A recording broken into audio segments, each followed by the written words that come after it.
প্রশংসা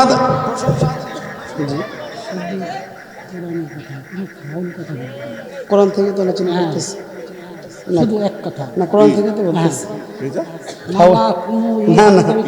না না ফাউল কি কথা বলতেছি না, কোরআন থেকে তো আলোচনা আছে বাইরে কোরআনের বাইরে কোনো কথা বলছি আমি? কোরআন থেকে তাফসীর করতেছি না?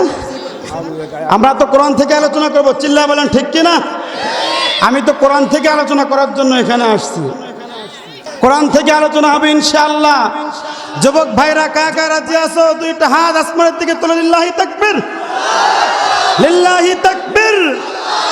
একটা সময় ছিল কোরআনের পক্ষে আলোচনা করতে গিয়ে বাতিল্লা বাধা দিয়েছে, এখনো যদি বাধা দেয় ইনশাআল্লাহ আমরা মাঠে নেমে পড়ব, চিল্লা বলে ঠিক কিনা?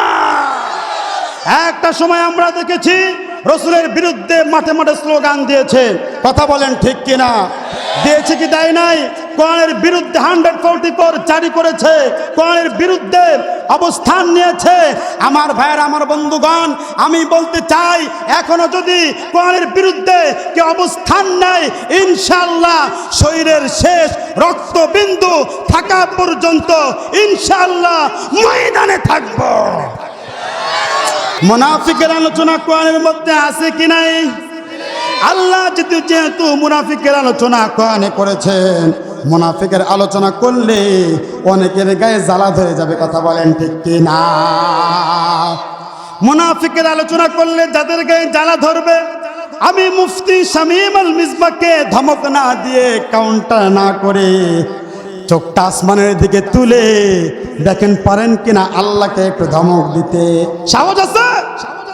যদি কোনো ব্যক্তি ডাক দিতে পারেন রব্বুল আলামিন জীবনে বহুত অন্যায় করেছি, সুদ খেয়েছি, জিনা করেছি, হারাম খেয়েছি, অশ্লীল কাজ করেছি, রব্বুল আলামিন আজকের পর থেকে আর কোনোদিন জিনা করব না, আজকের পর থেকে অশ্লীল কোনো কাজ করব না, আজকের পর থেকে হারাম মাল খাবো না, আজকের পর থেকে গার্লফ্রেন্ডের কাছে ফোন দিব, আজকের পর থেকে প্রেমিকের সাথে কথা বলবো, আজকের পর থেকে পরকীয়ায় লিপ্ত হব না।